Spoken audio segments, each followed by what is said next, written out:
제자가 치러야 할 대가. 누가복음 14장 25절에서 35절 말씀입니다. 수많은 무리가 함께 갈새 예수께서 돌이키사 이르시되, 물은 내게 오는 자가 자기 부모와 처자와 형제와 자매와 더욱이 자기 목숨까지 미워하지 아니하면 능히 내 제자가 되지 못하고, 누구든지 자기 십자가를 지고 나를 따르지 않는 자도 능히 내 제자가 되지 못하리라. 너희 중에 누가 망대를 세우고자 할진대 자기의 가진 것이 준공하기까지에 족할는지 먼저 앉아 그 비용을 계산하지 아니하겠느냐. 그렇게 아니하여 그 기초만 쌓고 능히 이루지 못하면 보는 자가 다 비웃어 이르되, 이 사람이 공사를 시작하고 능히 이루지 못하였다 하리라. 또 어떤 임금이 다른 임금과 싸우러 갈 때에 먼저 앉아 1만 명으로서 저 2만 명을 거느리고 오는 자를 대적할 수 있을까 헤아리지 아니하겠느냐. 만일 못할 터이면 그가 아직 멀리 있을 때에 사신을 보내어 화친을 청할지니라. 이와 같이 너희 중에 누구든지 자기의 모든 소유를 버리지 아니하면 능히 내 제자가 되지 못하리라. 소금이 좋은 것이나 소금도 만일 그 맛을 잃으면 무엇으로 짜게 하리요. 땅에도 거름에도 쓸데없어 내버리느니라. 들을 귀가 있는 자는 들을지어다 하시니라. 우리 하나님께 감사와 영광의 박수를 돌려드리겠습니다.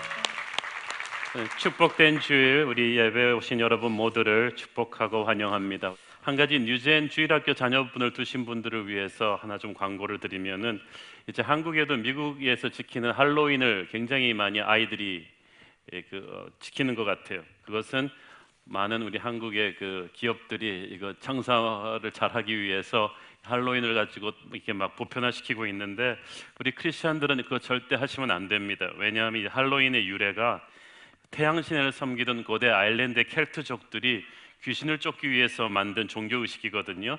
그 아일랜드 전설에 의하면 사람이 죽으면 그 죽은 사람의 영혼이 1년 동안 이렇게 다른 사람이나 동물의 몸속에 머무르다가 떠난다고 되어 있습니다. 그래서 10월 31일 날은, 곧 할로윈 날은 귀신이 누구에게 들어갈지를 결정하는 날인데, 트릭 오 트릿이라는 주문을 외우면서 음식을 대접하면 귀신들이 그냥 돌아간다는 그런 유래입니다. 그래서 절대 우리 크리스천들은 하면 안 되는 거니까 여러분들이 그 유래를 자녀들에게 잘 설명해 주시고, 대신 뉴젠 유년부에서는 그날 2시부터 5시까지 홀리윈 파티를 한다고 합니다. 그러니까 여러분들은 그 할로윈 하지 마시고 홀리윈 할 수 있도록 여러분들 자녀들을 많이 잘 인도해 주시기를 바랍니다. 우리 함께 기도하시고 하나님의 말씀 보겠습니다. 사랑하는 아버지, 은혜를 감사합니다. 부족한 죄인이 주님의 말씀을 선포할 때 오직 주님만 큰 영광 받으시옵소서. 예수님의 이름으로 기도했습니다. 아멘. 우리가 무엇을 하든지 내가 하는 일에 사람들이 많이 몰려오면 좋죠. 음식점을 열면 손님들이 문전성시를 이루어야 되지 않습니까? 연극이나 영화가 개봉되면 막 관람객들이 많이 몰려들어야 기분이 좋죠. 학교도 입학 지원자들이 넘쳐나면 좋은 겁니다. 교회도 개척교회 해보니까 사람들이 많이 오면 참 좋아요. 그래서 많은 분들이 사람들이 오게 하려고 광고도 열심히 하고 노력들을 많이 하십니다. 그런데 오늘의 본문에 보면 예수님께서는 이 정반대의 접근을 하시는 것을 보실 수가 있습니다. 25절 읽습니다. 수많은 무리가 함께 갈새 예수께서 돌이키사 이르시되. 자, 수많은 무리가 주님과 함께 가고 있었다는 말은 무엇을 말해줍니까? 예수님의 추종자들이 굉장히 많았다는 얘기입니다. 인기가 절정에 있었다는 얘기입니다. 우리 같으면 이제 그 인기를 굳혀야 될 거 아니에요? 이 팬들을 완전히 추종자로 만들기 위해서 서비스도 해주고 그러면서 쫙 조직을 굳혀갈 텐데, 예수님은 이 군중들을 확 흩어버리는 말씀을 하시게 됩니다. 누구든지 자기 혈육을 버릴 정도의 헌신을 하지 않으면, 자기 십자가를 지고 나를 따르지 않으면 내 제자가 될 수 없다. 잘 생각해봐라. 그 엄청난 인기에 찬물을 끼얹는 것 같은 말씀을 하십니다. 실제로 이 이후로 많은 군중이 예수님을 떠납니다. 소수의 제자들만 남습니다.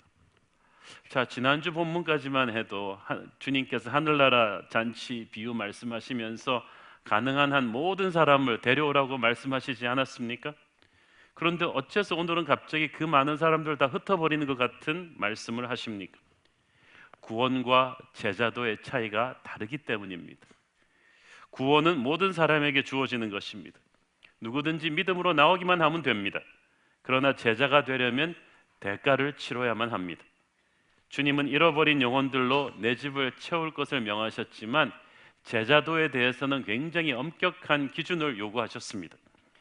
제자란 무엇입니까? 영어로 disciple이라고 하는데 이것은 discipline, 훈련과 절제라는 단어와 똑같은 어근에서 나옵니다. 예수님께 철저히 훈련받은 사람입니다. 그래서 그 사람의 생각하는 것, 말하는 것, 행동하는 것이 철저하게 예수님과 똑같은 작은 예수들을 말하는 것입니다. 바둑을 두는 사람들을 보면은 딱 몇 수 두는 거 보면 이 사람이 누구의 제자인가를 딱 압니다.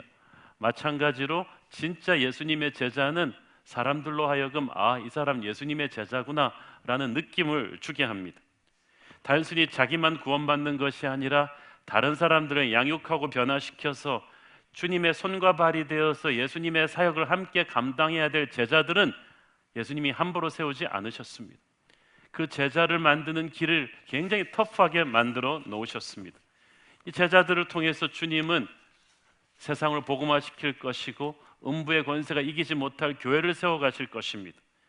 그래서 수많은 유혹과 핍박과 고통을 이겨내야 될 제자들이기 때문에 이 제자들이 무너지면 교회가 무너지기 때문에 주님께서는 제자도의 길을 아주 강하게 강조하십니다.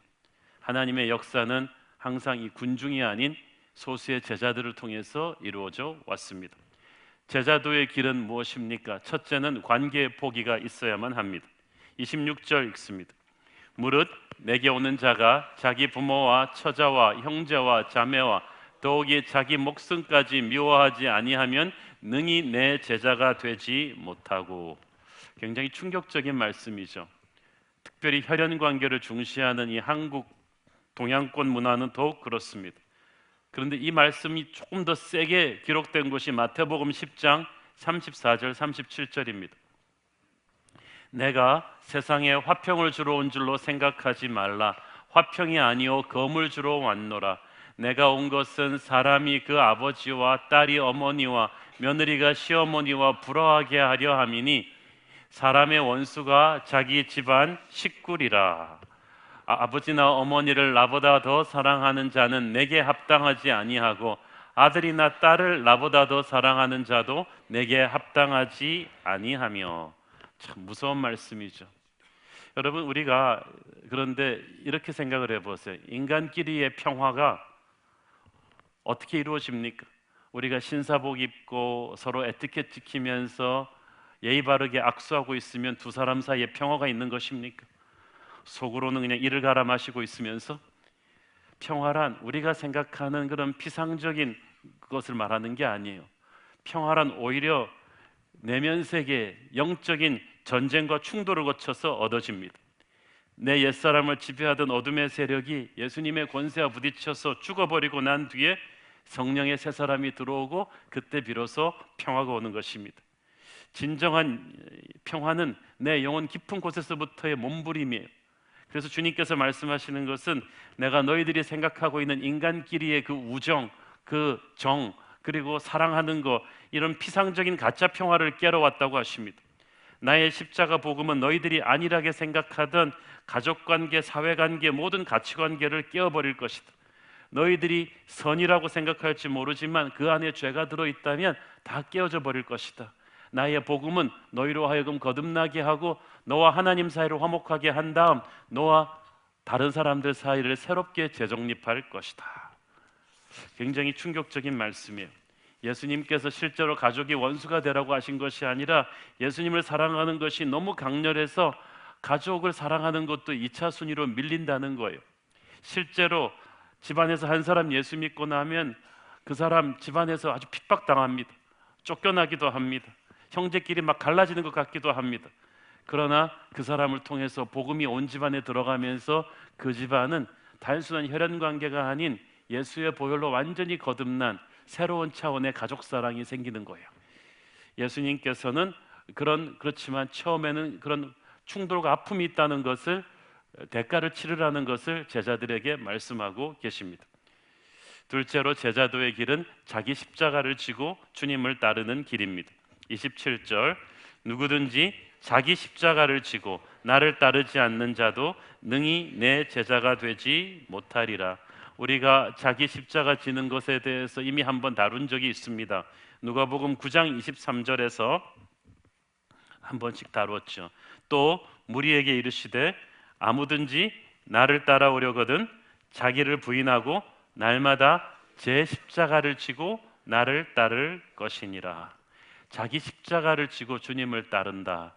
이 말에 대해서 우리는 다시 한번 복습해 보겠습니다. 이 제자도의 핵심 메시지이기 때문에 우리가 계속 가슴에 새기는 게 중요하죠.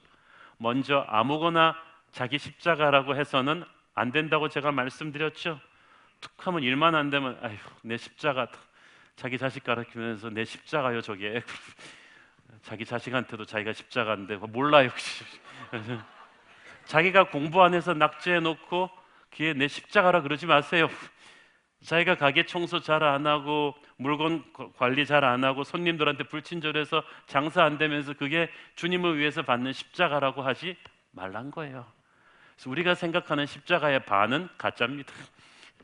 진짜 십자가는 뭐냐? 진짜 십자가는 내가 예수님을 따르기 때문에 예수님을 대적하는 세상으로부터 받는 아픔입니다. 오해입니다. 핍박입니다. 그래서 이 십자가는 첫째로 우리가 세상 살면서 제자가 져야 될 첫 번째 십자가는 내 옛사람이 죽는 거예요. 우리 각자에게는 죽여버려야 될 옛사람의 잔재가 있어요. 어떤 분야에서 어떤 사람에게 그게 아주 셉니다. 어떤 사람은 물질에 대한 욕심이 아주 강합니다. 그래서 예수 믿고 나서도 이분의 그 지갑이 회개하지 않으면 굉장히 힘이 들어집니다. 어떤 사람은 자식에 대한 집착을 놓지를 못합니다. 그러니까 예수님 믿고 나서도 어려워요. 어떤 사람은 욱하는 성격이 문제고요. 어떤 사람은 툭하면 튀어나오는 거친 언어가 문제고, 이런 그 각자의 십자가가 있어요. 우리가 예수를 믿었을 때 죄의 뿌리는 뽑혔지만 그 잔재가 남아 있습니다. 우리가 평생 살아가면서 각자 자기가 극복해야 될 옛사람의 잔재가 있어요. 그게 자기 십자가라는 거예요. 각자 자기의 십자가를 진다고 했어요. 그러니까 남의 십자가는 가벼워 보인다고 말하지 마세요. 모두가 버거운 십자가를 지고 걸어가고 있습니다. 그러니까 서로를 위해서 기도해주고 중보해줘야만 합니다. 각자 자기의 시퍼런 자존심이 깨어지고 옛사람을 극복하고 일어나는 것, 그것이 십자가를 지는 길입니다. 갈라디아서 2장 20절, 내가 그리스도와 함께 십자가에 못 박혔나니 그런즉 이제는 내가 사는 것이 아니요 오직 내 안에 그리스도께서 사시는 것이라. 이제 내가 육체 가운데 사는 것은 나를 사랑하사 나를 위하여 자기 자신을 버리신 하나님의 아들을 믿는 믿음 안에서 사는 것이라. 아멘. 날마다 십자가에 못 박히면서, 옛사람을 십자가에 못 박히면서 승리해 가는 거예요. 두 번째 십자가는 세상의 유혹과 싸워 이기는 것입니다. 세상이 크리스찬을, 제자를 무너뜨릴 때 힘으로 핍박하기도 하지만은 아주 달콤하게 유혹시키기도 합니다. 이게 더 어렵습니다. 선진국이 될수록, 나라가 경제적으로 부강해질수록 그 나라의 교회의 부흥의 불길이 점점 식어져 갑니다. 핍박이 없는데 대신 세상이 너무 재밌는 거예요. 놀 게 너무 많은 거예요. 쾌락이 너무 멋있는 거예요. 그래서 교회를 다니긴 다녀도 그냥 세상도 적당히 누리면서 아슬아슬한 줄타기를 하면서 가고 싶은 거예요. 그래서 예수님은 여기에 대해서 경고하셨습니다. 누가복음 21장 34절, 너희는 스스로 조심하라. 그렇지 않으면 방탕함과 술 취함과 생활의 염려로 마음이 둔하여지고 뜻밖의 그날이 덫과 같이 너희에게 임하리라. 제자는 영성이, 마음이 영적으로 샤프해야 되는데 이런 세상의 유혹에 계속 노출되다 보면 영적인 이 샤프함이 떨어진다는 거예요. 영성이 둔화되는 거예요. 하나님에게 민첩하게 반응할 수 없는 것입니다. 그래서 예수를 믿긴 믿는데 굉장히 무기력해진 제자의 삶을 삽니다. 여러분, 세상에 살면서 더 편하고 더 비싸고 더 화려한 것들을 가지면 내가 행복해질 것 같다는 그런 세상의 유혹과 싸워 이겨야 합니다. 그것이 십자가를 지는 거죠. 어려우니까. 세 번째로, 십자가는 예수님 때문에 세상으로부터 받는 핍박이에요. 의를 위하여 핍박을 받는 자는 복이 있나니 하늘나라가 저희 것입니다. 여러분이 예수님 때문에, 진짜 예수님 때문에 욕을 먹고 오해를 받고 집에서 쫓겨나고 핍박을 받는다면 그거는 제자의 길을 가는 거예요. 축복의 길이에요. 그렇지만 아까도 말씀드렸듯이 진짜 예수님 때문에만 그러셔야 돼요. 여러분이 직장에서 핍박받는 것이 진짜 예수님 때문입니까? 아니면 게으르고 일 잘 못하기 때문입니까? 이걸 구분을 잘해야 돼요. 우리 크리스천들은 세상에서 살면서 안 믿는 사람들보다 출근도 더 일찍 하고 일을 더 열심히 해줘야 돼요. 부지런히 해줘야 돼요. 그래서 커피만 타달라 그래도 커피에다 쿠키까지 얹어서 갖다 줘야 되고요. 서류 좀 복사해오라 그럴 때 복사해가지고 딱딱 파일로 나눠서 철까지 딱 해줘서 시키지 않은 것까지 희생하고 섬기고 겸손하게 살아야 돼요. 그렇게 해도 오는 핍박이 진짜 억울한 핍박이에요. 예수님 때문에 영원한 하늘나라를 위해서 손해를 보고 당하는 핍박과 고통, 이게 진짜예요. 그러나 그때 하나님께서 여러분에게 그 축복을 주실 것입니다. 미국의 치폴레트라는 그 기업이 있는데 동성애를 반대해요. 그리고 건강한 가족상을 믿는 크리스천 기업입니다. 그것 때문에 엄청난 벌금을 맞고 핍박을 받았습니다. 그러나 얼마나 많은 하나님의 사람들이 또 그 기업을 또 살려줬는지 몰라요. 그 많은 여론의 문매를 맞으면서도 그들은 성경적으로 동성애 반대하고 건강한 성경적인 가족 가치관을 지켰어요. 지금도 핍박받고 있어요. 그렇지만 하나님의 사람입니다. 제자란 바로 그런 거예요. 아까 읽은 누가복음 9장 23절에 보면 날마다 자기 십자가를 지라고 되어 있죠.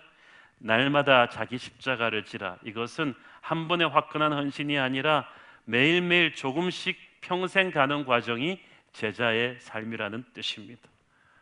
저는 젊은 날에 대학생 수양회에서 이런 데서 뜨겁게 자기 생명을 드리겠다고 헌신하는 사람들 많이 봤습니다.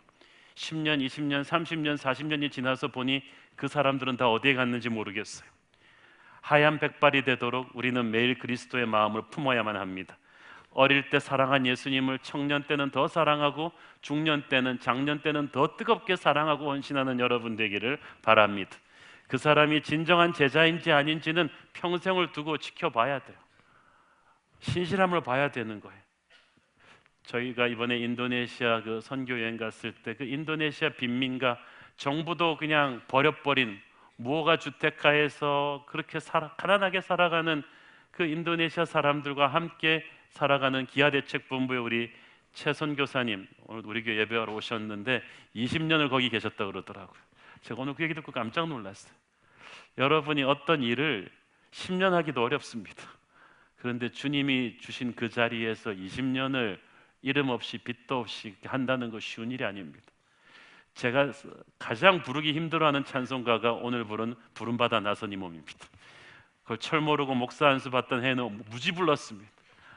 그런데 여러분, 안수 받은 지 20여 년이 지나서 돌이켜 보니까 이게 여러분 쉽습니까?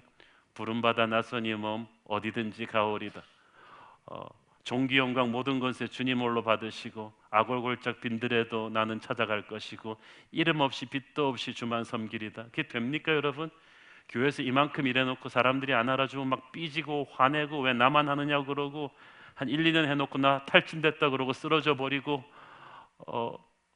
그런 이기적인 우리들이 제자입니까 과연? 그래서 이 제자의 십자가는 내 힘으로 지는 게 아니에요. 성령이 힘 주셔야만 됩니다. 말씀과 기도를 통해서 우리는 성령님의 손을 꽉 붙들어야 날마다 자기 십자가를 지고 롱런할 수 있는 줄로 믿습니다. 그러나 이 십자가의 길은 세상이 알 수 없는 기쁨의 길입니다. 우리 주님 십자가 지셨을 때 정말 이를 갈면서 고통 그렇게 하셨습니까? 내가 무슨 고생이냐 이게 이러면서 하신 게 아니에요. 예수님께서는 자기 앞에 놓인 기쁨을 위해서 십자가를 참으셨다고 했습니다. 우리를 구원할 그 비전을 보신 거예요. 우리도 그렇습니다. 우리 주님의 십자가 길을 가지만 우리는 이를 갈면서 고생한다고 티를 팍팍 내면서 가는 게 아니에요. 우리는 예수님이 너무 좋기 때문에 세상을 버릴 수 있는 것입니다. 십자가를 지는 것은 죄를 버리고 주님을 채우는 거예요. 능동적이고 적극적인 선택입니다. 비전의 삶이에요. 그래서 기독교는 그냥 무턱대고 이것저것 하지 말라는 그런 금기의 재미없는 종교가 아닙니다. 우리는 죄를 버린 자리에 주님을 채웠기 때문에 이제 더 이상 허무하지가 않아요. 세상이 주는 그런 메마른 기쁨에 우리는 엔조이하지 않는 거예요. 유행가를 버렸으면 그 입술에 찬양을 채우는 거예요. 더러운 생각을 버렸으면 거룩한 생각을 채우는 것입니다. 삶의 모든 영역에서 우리는 예수님을 바라보면서 갑니다. 피겨스케이팅 하는 선수들, 꿈나무들이 전부 김연아를 모델로 쫙 가듯이 예수님을 따르는 우리 제자들은 날마다 우리 주님만을 큰 바의 얼굴로 삼고 다른 어떤 은혜를, 어떤 영웅을 만들지 않는 것입니다. 그 우리 주님을 바라보면서 끝까지 가기 때문에 우리는 교회에 와서 하나님의 일을 하면서 세상이 줄 수 없는, 세상이 알 수도 없는 기쁨이 있는 거예요. 이걸 모르는 사람들은 말합니다. 예수 믿고 재미없이 너 어떻게 사냐? 술, 담배도 안 하면서 남자들이 밤늦게까지 어떻게 그렇게 얘기하고 있냐? 그러나 우리는 세상이 모르는 기쁨이 있어요. 1년에 일주일 나오는 그 황금 같은 휴가를 반납하면서 아우리치 가서 섬기는 우리 성도들을 보면 세상이 알 수 없는 그 기쁨이 가득한 거예요. 이것을 우리는 그 무엇과도 바꾸지 않습니다. 그것이 제자의 삶인 거예요. 이 제자의 삶에 있어서 우리 주님 말씀하시기를 대가를 계산하고 들어오라고 하십니다. 어떤 대가를 네가 치러야 되는지를 알고 들어오라고 하십니다. 28절 30절 같이 읽습니다. 시작. 너희 중에 누가 망대를 세우고자 할진대 자기의 가진 것이 준공하기까지에 족할는지 먼저 앉아 그 비용을 계산하지 아니하겠느냐. 그렇게 아니하여 그 기초만 쌓고 능히 이루지 못하면 보는 자가 다 비웃어 이르되 이 사람이 공사를 시작하고 능히 이루지 못하였다 하리라. 여러분 길에 다니다 보면 가끔씩 무리하게 공사해가지고 공사 자금 떨어져서 짓다만 흉물스러운 건물들이 있죠. 그럼 사람들이 다 욕합니다. 저게 뭐냐. 제가 캄보디아 갔다가 한국 기업이 시작했다가 중간에서 손 놔버린 아주 흉물스러운 큰 건물을 봤어. 사람들이 다 한국 사람 욕하는 거예요. 괜히 왜 짓다가 말았느냐고. 지금 주님이 그 말씀하시는 것입니다. 탑을 세우려 하는 자가 먼저 완공할 때까지 비용을 다 계산해보고 철저하게 준비해서 시작해야지, 그렇지 않고 그냥 괜한 한 번에 그냥 욕심에 시작했다가 중간에서 포기하게 되면 사람들의 비웃음을 산다는 것입니다. 주님을 따르는 제자의 길이 탑을 세우는 것처럼 길고 힘든 일이 될 것이다. 평생을 바쳐야 되기 때문에 한순간의 감정으로 될 일이 아니다. 힘든 일이다. 그러니까 잘 생각하고 고민하라는 것입니다. 어설프게 따라다니는 군중이 되지 말라는 거예요. 실제로 정말 그렇습니다. 중세기 존경받던 베네딕트 수사는 수도원 수사로 헌신하려는 사람을 말리고 또 말린 다음에 그래도 들어오겠다는 사람에게는 1년, 2년의 견습 기간을 줍니다. 언제든지 중간에서 떠날 수 있는 시간을 주는 거예요. 대가가 클 것이라고 상기시켜 줍니다. 그런데 오늘날 우리가 이걸 잘 못해요. 너무나 많은 하나님의 사람들이 그냥 순간의 열심으로 나 주님이에 목숨 바치겠습니다. 그리고 무턱대고 뛰어들어가지고는 1년, 2년 하다가 다 달아나 버립니다. 제가 말씀드렸잖아요. 어떤 주님이 주신 비전에 10년 이상 묵묵히 헌신하는 거 어렵습니다. 그런데 우리의 헌신들이 이때까지 너무 경솔했어요. 너무 쉽게 질러버리고 너무 쉽게 도망가 버린다는 거예요. 힘들면 이렇게 힘들 줄 몰랐다. 모르셨어요? 영원한 운명이 걸린 일인데 힘들면 포기하고 어려우면 도망갈 수 있는 일이 아닙니다. 제자의 길을 간다는 것은 먼 길이고 대가를 치러야 되는 것이기 때문에 이 땅에서 각오를 단단히 하셔야 됩니다. 18세기 말에 영국의 노예제도 폐지를 위해서 목숨 걸고 나선 젊은 크리스천 국회의원 윌리엄 밀버포스를 제가 몇 번 설교에서 언급한 적이 있습니다. 27살의 나이에 이 사람이 회심하고 노예제도 폐지를 위해서 싸우기로 했는데 50년이 걸렸어요. 대국회 논쟁을 하는데 노예제도를 통해서 얼마나 많은 영국의 주류 세력들이 돈을 벌고 있었습니까? 이 사람들이 윌리엄 윌버포스에게 암살 위협을 가하고 온갖 테러 위협을 가하면서 압박을 한 거예요. 그렇지만 그는 끝까지 포기하지 않고 노예제도 폐지를 위해서 영국 국회에서 싸웁니다. 그래서 그가 죽기 2주일 전에 영국 국회가 노예제도 폐지를 통과시킵니다.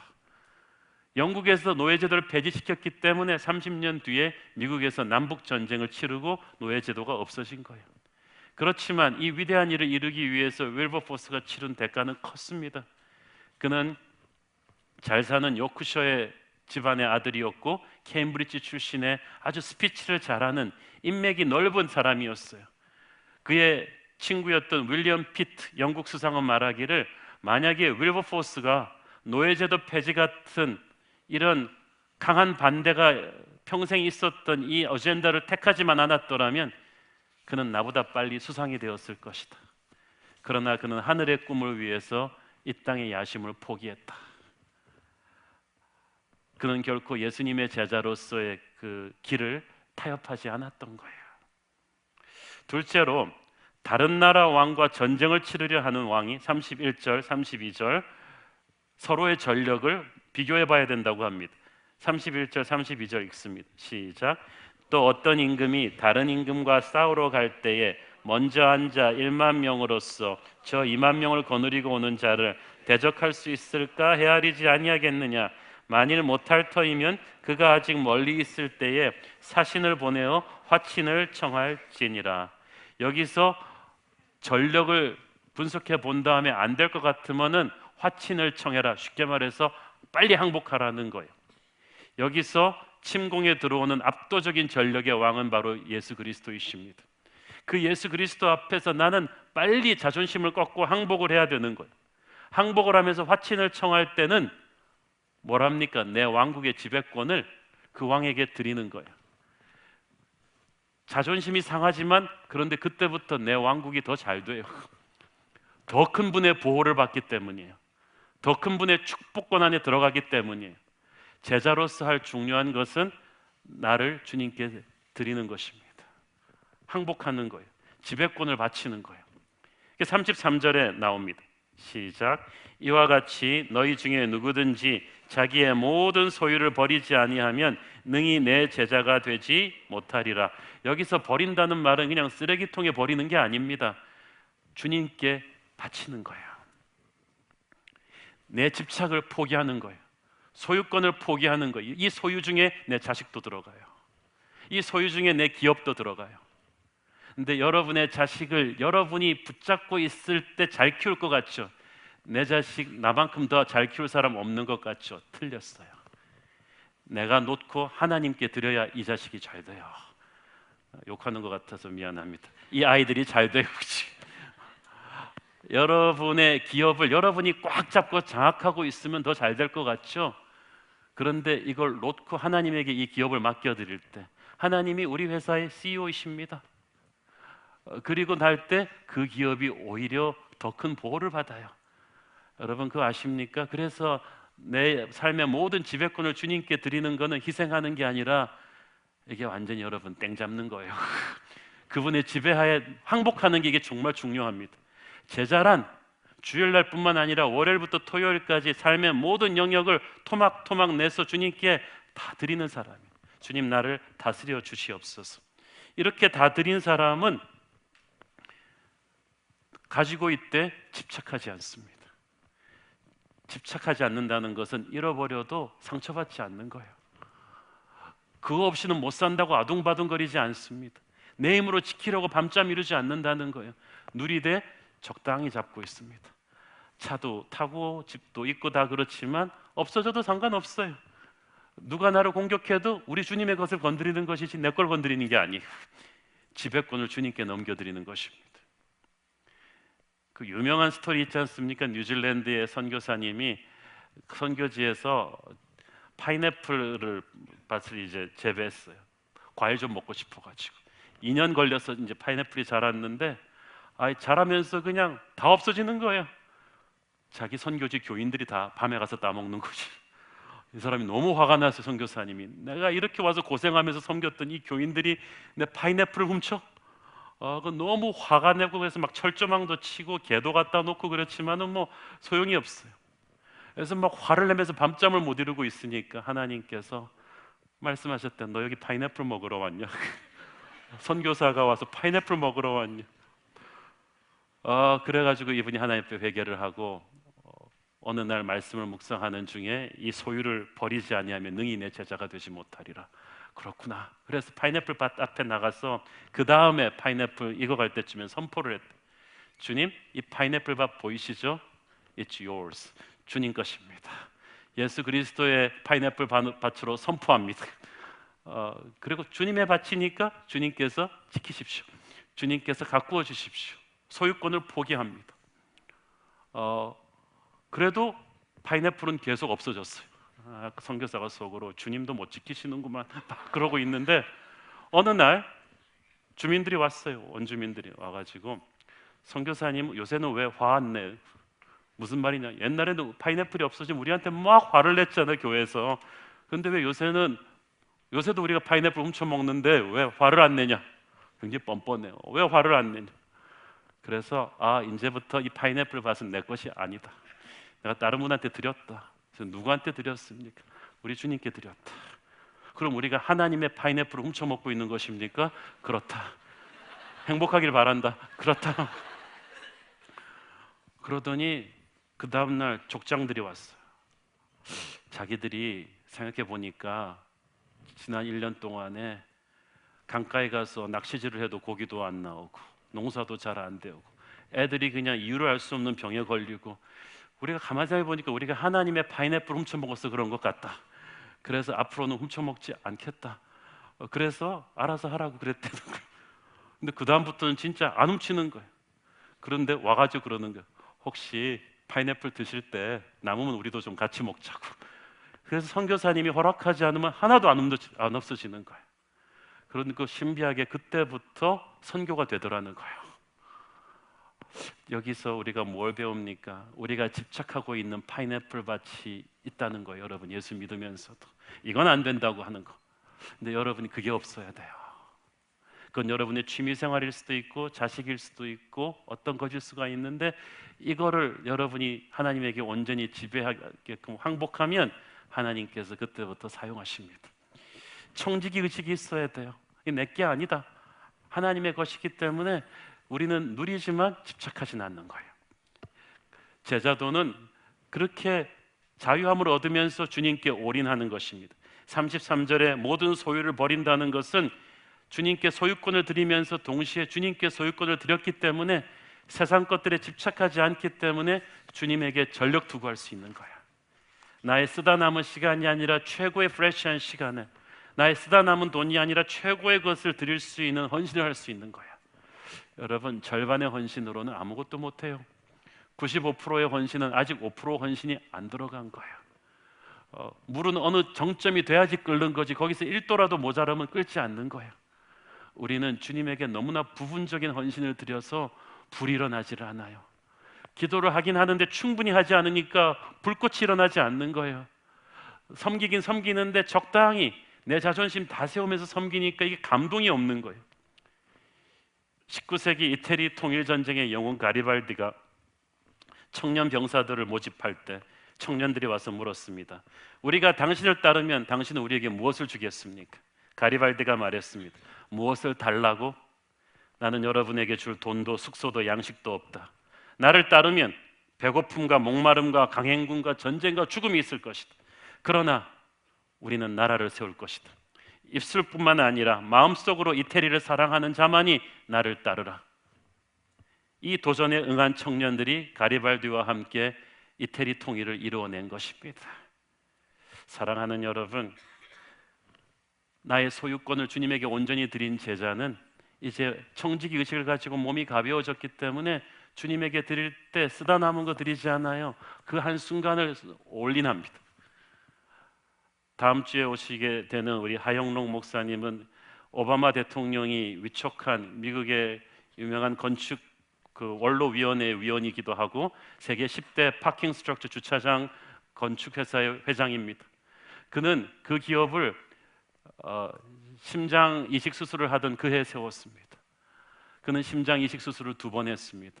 보통 심장 이식 수술을 하고 잘 돼도 10년 안에 다 죽습니다. 그래서 2번을 했는데도 살았어요. 그는 항상 말합니다.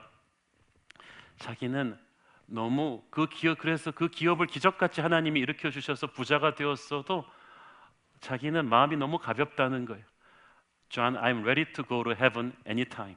언제든지 하나님이 심장이 멈추면 천국으로 갈 수 있기 때문에 자기는 이 순간에 하나님에게 최선을 드릴 수 있다는 거예요.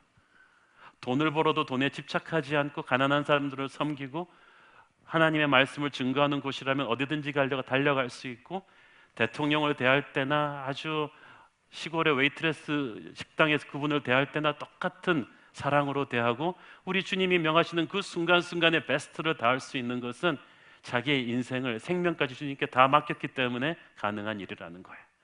그러니까 가볍게 살아요. 여러분도 그렇게 가볍게 살기를 바랍니다. 집착하지 마시고 제자도는 최고의 수준을 지키는 것입니다. 34절 35절 소금이 좋은 것이나 소금도 만일 그 맛을 잃으면 무엇으로 짜게 하리요? 땅에도 거름에도 쓸데없어 내버리느니라. 들을 귀가 있는 자는 들을지어다 하시니라. 제대로 된 제자는 소금과도 같습니다. 세상에 썩어가는 것을 막는 소금입니다. 이 소금이 짠맛을 잃으면 더 이상 소금이 아니듯이 제자가 주님이 요구하신 수준을 유지하지 못하면 그는 더 이상 제자가 아닙니다. 주님이 사명의 그 촛대를 옮겨버리십니다. 우리가 약하니까 자꾸 제자도의 수준을 내리려고 그래요. 그런데 우리가 약하다고 해서 제자도의 수준을 내리면 안 돼요. 그 수준을 맞출 수 있는 건 성령의 능력으로 올려주시는 거지, 내 수준으로 그냥 제자도의 수준을 끌어내리는 게 아니라는 거예요. 우리 생각에는 우리가 대단한 제자 같죠? 새벽 기도도 열심히 하고 헌금도 잘하고 아우리치도 갔다 오고 이렇게 대단한 제자 같은데, 강호에는 대단한 제자들이 진짜 많습니다. 제가 아는 목사님이 오래전에 영국에서 유학생활 할 때 보니까 자기 아파트에서 몇 가구가 사는데 완전히 천사표들의 이 사람들은 아파트에서 어떤 분이 아프면은 가서 수프 끓여다 주시고, 애기도 봐주고, 차 펑크 나면은 제일 먼저 달려와서 고쳐주고, 아파트 사람들 쓰레기도 치워주고, 그러면서 문제 청소년들 상담도 해주고, 너무 천사같이 섬기는데 보니까 다 크리스찬들이래요. 그래서 이 사람들을 통해서 예수 믿는 사람들이 그렇게 많은 거예요. 한 5년 7년 걸리면 아파트 전체가 이 천사 같은 크리스찬들 때문에 예수를 믿게 된대요. 그러면 보통 5년 10년 동안에 아파트 단지 하나를 그렇게 만들어 놓고 이분들이 다른 데로 또 이사를 가는 거예요. 도시마다 가서 직장, 엔지니어고 의사고 다 이렇게 막 직장들이 있는데 가서 자기가 사는 어디를 가든지 아파트 동 전체를 그렇게 예수님께로 돌려놓고 갑니다. 깜짝 놀랐대 이 목사님이. 영국 사람들 새벽기도 안 한다고 비웃었다가 이 삶으로 녹아내는 이 제자도, 하버드가 명성을 유지하는 것은 그 수준을 낮추지 않기 때문이에요. 교회가 이 거룩의 수준을 오히려 더 유지하고 있으면 세상이 더 교회에게 매력을 느낄 거예요. 그때 진짜 전도가 되는 거예요. 사랑하는 여러분, 세상을 변화시키는 것은 종교적인 의식을 하는 군중이 아닙니다. 삶으로 녹여내는 소수의 헌신된 제자들인 줄로 믿습니다. 우리는 이 교회가 정예화된 제자들로 가득 차기를 바랍니다. 특별히 이 제자도의 길은 서로 사랑하며 함께 가는 것입니다. 혼자 갈 수가 없어요. 이 외롭고 힘든 길을 가면은 혼자 가면 쓰러져요. 그래서 하나님이 우리를 교회로 불러 모으신 것입니다. 방금 언급했던 윌리엄 밀버포스는 그 옆에서 평생 성경 공부하며 기도하며 그를 격려했던 평신도 그룹이 있었어요. 클래팜 공동체입니다. 한 20-30명 되는 그룹들인데 군인, 언론인 이렇게 다양한 직종의 사람들이 평생 윌버포스와 함께 기도하고 격려했던 그 그룹이었어요. 공격당할 때는 서로 막아주고, 저는 우리 교회가 바로 그런 격려하는 헌신된 제자들의 공동체이기를 바랍니다. 혼자 있으면 세상에 왕따시키고 이상한 사람이라 그러지만 왕따 이상한 사람들이 숫자가 많아지면 이제 이게 판세가 달라지는 거죠. 지난 주일 저녁부터 목요일까지 저와 6명의 목사님 그리고 2분의 장로님 80여 명의 우리 새로운 교회 선교 아우리치 팀이 우리 인도네시아 수도 자카르타 근교에서 열린 인도네시아 지역 목회자 300여 분, 목회자와 사모님들 그 리더십 컨퍼런스를 섬기고 돌아왔습니다. 아직도 인도네시아는 모슬람 국가이기 때문에 핍박이 심합니다. 제가 거기 왔던 목사님들 말씀을 들으니까 아직도 그 동네에서 예수 믿고 나면 아이들이 학교에서 왕따 당하고 가문에서 쫓겨나고 직장도 잃고 그래서 다른 마을로 이사 가야 되는 경우가 많대요. 그런데도 인도네시아의 복음화의 불길은 한국 70년대 부흥을 연상케 할 정도로 뜨겁습니다. 아주 대단한 제자들이에요. 인도네시아 목사님도 우리가 가서 도운 분들은 열악한 환경 속에서 찢어지는 가난과 핍박과 싸우면서도 결코 포기하지 않고 열심히 목회하는 분들입니다. 이분들이 신학교 교육을 제대로 잘 받지 못했기 때문에 이단들의 그 공격에도 노출되어 있어서 저희들이 기독교 에센스 교재를 3일 동안 다 전수해 드린 거예요. 그 컨퍼런스 오기 위해서 이분들은 하루 이틀씩 막 대중교통 타고 끼니도 굶으면서 사방에서 모여들었는데 이 동시통역을 세우고 하는데 우리 목사님들 강의할 때 이분들의 집중력이 엄청나요. 막 스폰지가 물을 빨아들이듯이 전설로만 듣던 우리 한국교회 선배들의 그 부흥의 시대에 이랬겠구나 라는 그런 감동이 있었습니다. 근데 강의도 강의지만 이번에 저는 우리 교회 그 성도들이 너무나 자랑스러웠습니다. 우리가 어린애부터 권사님까지 그냥 모든 연령이 다 갔거든요. 저는 제일 처음에 뉴젠 어린이들 6명이 같이 가길래 얘들이 어떡하나 민폐가 되지 않았으면 좋겠다 그랬는데 얘들이 가장 뛰어난 선교 요원 중에 한 명이었어요. 그 인도네시아 목회자 자녀들과 어울려서 3일 내내 놀아주는데 누가 누구랑 놀아주는지 모르겠지만 이렇게 하면서 얼마나 감동을 주는지 애들이 너무 부침성이 좋아가지고 우리 뉴젠 애들 너무 이쁘고 성령 충만하니까 그래갖고 마지막 날은 이 양국 혼성 어린이 합창단이 전체 집회 무대에서 썸을 했어요. 너무 감동적인 썸이었어요. 그뿐이 아닙니다. 우리 청년들이 썸을 하고 플루트를 불고 드라마를 하고 비올라를 하는데 제가 한국에서는 우리 청년들 썸하는 걸 보고 그렇게 감동받은 적이 없는데 거기서는 제가 다 울었어. 너무 기름 부심이 강렬한 거. 완전 다른 사람들 같아. 물어보니까 추석 연휴도 반납하고 석 달 동안 직장 퇴근하면 와서 끊임없이 연습하고 기도하고 호흡을 맞춰가지고 그날 다 쏟아내는 거야. 그러니까 3일 동안에 완전히 인도네시아 목사님들이 너무 큰 감동과 은혜를 받고 만나면 막 사진 찍자 그러고 완전 한류 스타들인 거지. 우리 청년들이 참 너무 감격스러웠고 또 우리 의료 선교팀, 미용 선교팀 이번에 기술자들이 많이 못 가가지고 치료받고 싶으신 목사님들은 많은데 이분들이 그래서 간 의사 1명, 미용사 1명 있었는데 그 옆에 우리 도우미들이 붙어갖고 했는데 그냥 정말 땀을 비같이 흐르면서 봉사하셨어요. 다음번에는 좀 의사분들과 미용사분들이 좀 많이 가셨으면 좋겠어요. 또 한 그룹은 현지의 빈민촌에 가서 또 가난하고 헐벗은 아이들을 섬기는 바퍼 사역을 하시고 또 우리 또 한 장로님 이끄시는 중보기도 팀 권사님들 데리고 좁은 방에서 3일 내내 중보기도 하시고 그러니까 천국 잔치가 따로 없는 엄청난 감동이 3일 동안 있었습니다. 그런데 많은 분들이 대부분 직장에서 휴가 내고 자비량으로 갔거든요. 갔다 와서 그 다음날 바로 아침 비행기로 도착해서 바로 또 출근하시는 분들도 있는 걸 보면서 제가 너무 성도들 자랑스럽더라고요. 자카르타에서 돌아오는 비행기를 타면서 보니까 우리 그룹 있고 보니까 인도네시아 그 발리 휴양지에 가서 휴가를 보내고 자카르타에서 다시 한국으로 돌아가는 다른 사람들을 봤는데 이 사람들은 정말 판타스틱한 호텔에서 3일 동안 잘 놀았을 텐데도 우리 그룹보다 훨씬 행복해 보이지 않았어요. 우리 그룹들이 마지막에 비행기 타기 전에 밤에 탁 이렇게 손을 잡고 기도하는데 정말 얼굴에 하늘의 영광이 가득했습니다.